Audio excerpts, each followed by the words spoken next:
Hello बच्चों, फिर से बहुत बहुत स्वागत है आपका अपने YouTube channel triple R English zone के अंदर। और आज हम करने जा रहे हैं class fourth my English reader book की एक और मज़ेदार स्टोरी जिसका नाम है किंग थ्रश बियर्ड। बच्चों, ये किंग का मतलब होता है राजा, थ्रश बियर्ड यानी एक राज्य है ये थ्रश बियर्ड के नाम से, यानी थ्रश बियर्ड राज्य का राजा, जिसका टॉपिक था फैंटेसी। तो आइए स्टोरी को स्टार्ट करते हैं। बच्चों, स्टोरी स्टार्ट करने से पहले आपको एक बात बताना चाहूंगा। जो ये स्टोरी है ये एक घमंडी राजा और एक घमंडी उसकी बेटी के ऊपर है, और अंत में जो है उनके घमंड का नाश हो जाता है, घमंड टूट जाता है और उन्हें अपनी गलती का एहसास हो जाता है। तो आइए स्टोरी को समझते हैं कि स्टोरी के अंदर है क्या। देखिए, इन अ डिस्टेंस किंगडम, बहुत दूर के राज्य में, years ago, सालों पहले, there lived a king with an arrogant and haughty daughter. एक घमंडी राजा और उसकी एक घमंडी लड़की या बेटी रहा करते थे। When time came for the princess to marry, और जब यह समय आया, जब उसकी बेटी की शादी करने का समय आता है, the king held a banquet to which he invited many young princes. यानी जब उसकी बेटी की शादी का समय नजदीक आता है तो वह बहुत ही सुंदर सुंदर राजाओं को अपने दरबार में खाने का निमंत्रण देता है, क्योंकि उसकी बेटी की शादी थी।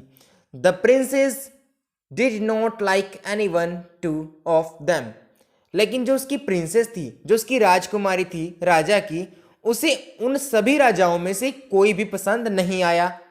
She named one Prince king thrust beard. उसने अपने पिता से, राजकुमार से, एक राजा के बारे में बताया और उसका नाम लिया, जिसका नाम था किंग थ्रश बियर्ड। बिकॉज, क्योंकि उसने क्यों लिया नाम? His pointed beard reminded her of the beak of a thrush a bird. यानी उसने एक राजा का नाम लिया अपने पिता के सामने जिसका नाम था किंग थ्रश बियर्ड। उसने इसलिए उसका नाम लिया क्योंकि जो उस राजा की दाढ़ी थी वो बहुत ही नुकीली थी और किसकी तरह थी? एक थ्रश की तरह, एक बर्ड की तरह। बच्चों, ये थ्रश है ना, जो ये एक पक्षी का नाम है, थ्रश। आगे है, सून आफ्टर, बाद में, the king lost his patience with his daughter, कि जो राजा था उसे बहुत गुस्सा आ गया यह बात सुनकर, और उसने क्या किया? ए beggar was passing by the castle. उस राजा को अपनी बेटी पर बहुत ही गुस्सा आता है और वो अपना नियंत्रण उसके ऊपर से खो देता है। तभी एक बैगर का मतलब होता है भिखारी, एक भिखारी राज्य दरबार के सामने से गुजर रहा था। In a fit of anger, गुस्से में आकर राजा ने क्या किया? The king gave princess to him as his wife. जो राजा था उसने अपनी बेटी को एक भिखारी को दे दिया उसकी वाइफ की तरह, और उसे कहा कि इसे अपनी वाइफ बना लो। The princess screamed and cried. तो जो ये प्रिंसेस थी ये बहुत रोई और अपने ऊपर शर्म सी महसूस की कि मैं एक राजकुमारी हूं, मुझे एक भिखारी को दे दिया। But her father did not listen to her, लेकिन उसके पिता ने उसकी एक भी बात को नहीं सुना।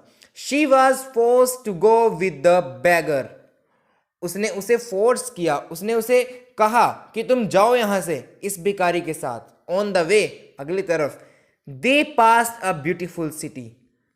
अब वो भिखारी था और उसकी राजकुमारी थी, वो दोनों एक सिटी के अंदर गए जो कि बहुत ही खूबसूरत सिटी थी। Whose city is this? asked the princess. Princess यानी राजकुमारी ने उस भिखारी से पूछा कि ये कौन सी सिटी है, क्या तुम मुझे बता सकते हो? It is the king thrust beard as. तो भिखारी ने कहा कि इस सिटी का नाम थ्रश बियर्ड है। It might have been yours, और ये अब तुम्हारी सिटी है, सेड द बेगर। भिखारी ने कहा। The princess cried.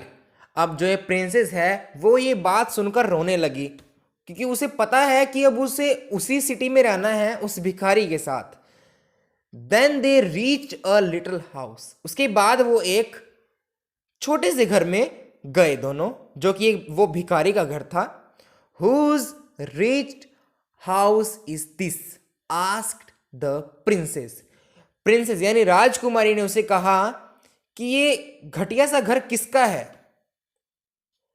It is mine and you, यह मेरा घर है, भिखारी ने कहा, और यह अब तुम्हारा भी घर है.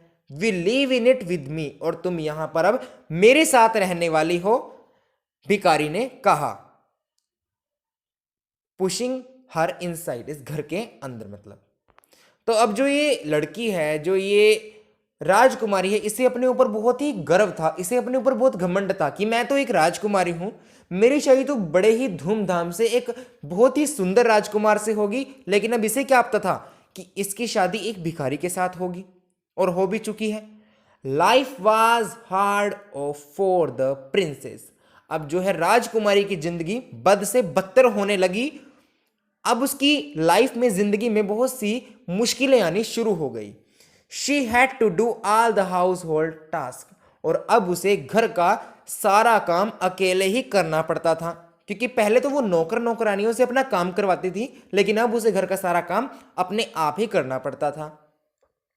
She also had to work to make some extra money, और पैसे कमाने के लिए, ज्यादा पैसे कमाने के लिए उसे दिन में अधिक काम भी करना पड़ता था. The beggar got her a position as kitchen maid at the castle, तो जो उसका पति था, भिखारी था, उसने उसे राज दरबार की एक जो खाना बनाने वाली होती है, मेड होती है, बावर्ची होती है रसोई की, उसे उस पोजीशन पर लगवा दिया.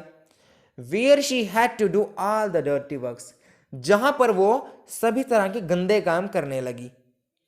यानी जैसे गंदे झूठे बर्तन मांजना, रसोई का हर एक वो गंदा काम करना जो नौकर नौकरानियों से करवाया जाता है. She stored the left over food from the table in the iron pots, अब उसने क्या किया, उसने थोड़ा सा खाना लोहे के बर्तनों में टेबल के नीचे छुपा दिया. These pots she hid in the dress too and took home to feed herself and her husband. और उसने कुछ खाना अपनी ड्रेस के नीचे छुपा दिया, लोहे के बर्तनों में. कुछ खाना क्यों छुपा दिया? कि वो खाना अपने घर ले जाएगी, जिससे वो अपना और अपने पति का पेट भर सकेगी. आगे है, वन डे, एक दिन, as she was about to return home at the end of the day as work, और अपने काम के, राज्य दरबार में अपने काम के आखिरी दिन जब वो अपने घर जाने वाली थी, अपने घर वापस लौटने वाली थी, she heard the sound of music, उसने गाने की आवाज सुनी, and laughter coming from the big hall of the castle, और हंसने की और गाने की आवाज सुनी, जो कहां से आ रही थी आवाज?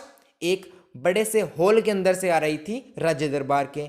क्वाइटली, चुपचाप, शी वेंट अपस्टेयर्स, उसने अपने कदम को ज्यादा आवाज न करते हुए to see what was happening, सोचा कि मैं वहां पर जाऊं और देखा कि वहां पर क्या हो रहा है. A great feast was being given to celebrate the birthday of the eldest prince, उसने देखा कि राज दरबार के बड़े प्रिंस का जन्मदिन मनाया जा रहा है बड़ी ही धूमधाम से. हिडिंग बिहाइंड द सर्टेन, उसने पर्दे के पीछे छुपकर वह सारा नजारा जो है देखा, और देखा तो फिर क्या हुआ? The princess watched and wept at her sad state, उस प्रिंसेस ने, उस राजकुमारी ने वह सारा मंजर पर्दे के पीछे छुपकर देखा, और उसे अपनी याद आने लगी कि वह भी तो एक राजकुमारी है, कि जैसे ये सारे काम कर रहे हैं वैसे तो मुझे भी करने चाहिए थे, और वह बहुत रोई. सडनली, अचानक क्या हुआ? ए प्रिंसेस, एक राजकुमार, the most handsome man in the party, जो कि पार्टी के अंदर सबसे खूबसूरत इंसान था, नोटिस्ड हर, उसे नोटिस किया. He went to her and asked her to dance with him, वह राजकुमार जो है उस राजकुमारी के पास गया और उससे कहा कि क्या तुम मेरे साथ डांस करना चाहोगी, क्या तुम मेरे साथ नाचना पसंद करोगी। The princess was nervous when she saw that the prince was none other than King thrust beard. वह बहुत नर्वस हो गई, बड़ी ही हौकला गई एक तरह से, जब उसे ये बात पता लगी कि वो जो राजा है वो और कोई नहीं बल्कि थ्रश बियर्ड राज्य का राजा है, वो भिखारी ही है जिससे उसके साथ शादी की थी।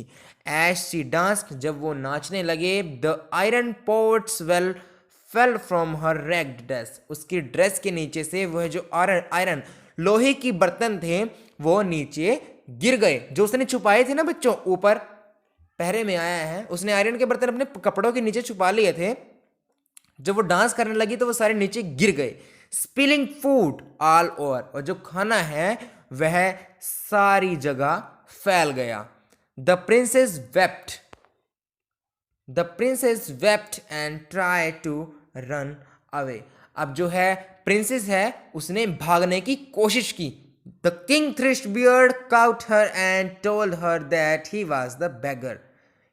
अब जो है उसने भागने की कोशिश की, लेकिन किंग ने उसे पकड़ लिया और उससे कहा कि ही वॉज द बेगर हुम शी मैरिड, कि वह एक भिखारी है जिसने उसके साथ शादी की। ही टोल्ड हर, उसने उसे कहा that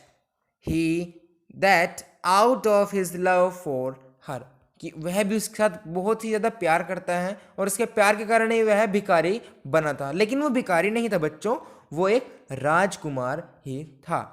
he told her he had turn himself into a beggar, उसने कहा कि उसने भिखारी का वेश सिर्फ और सिर्फ उसका घमंड तोड़ने के लिए ये रूप धारण किया था। So that he could learn A lesson for her proud and arrogant nature. इससे क्या हुआ, जो राजकुमारी थी उसका घमंड टूट गया और उससे नेचर बदल गया। द प्रिंसेस क्राइड, अब जो राजकुमारी है वह रोने लग गई। And felt ashamed of herself, और अपने ऊपर शर्म महसूस की। शी आस्क्ड फॉर फॉरगिवनेस, उसने राजकुमार से कहा कि वह उसे माफ कर दे। The king kissed her, king ने राजकुमार ने उस राजकुमारी को चूमा। And the two lived in great happiness ever after, और दोनों हमेशा के लिए अपनी जिंदगी में खुश रहने लग गए और अपनी जो जिंदगी है उसे स्पेंड किया, उसे अच्छी तरह से चलने दिया ऐसे ही। तो इसी के साथ आपकी स्टोरी जो है किंग थ्रश बियर्ड वो यहीं पर ही समाप्त होती है। अगर आपके सिलेबस की थी स्टोरी ये, तो चैनल को सब्सक्राइब करें, लाइक करें, वीडियो को शेयर करें, और अगर कुछ समझ ना आया हो तो मुझे आप कमेंट कर सकते हैं, मैं आप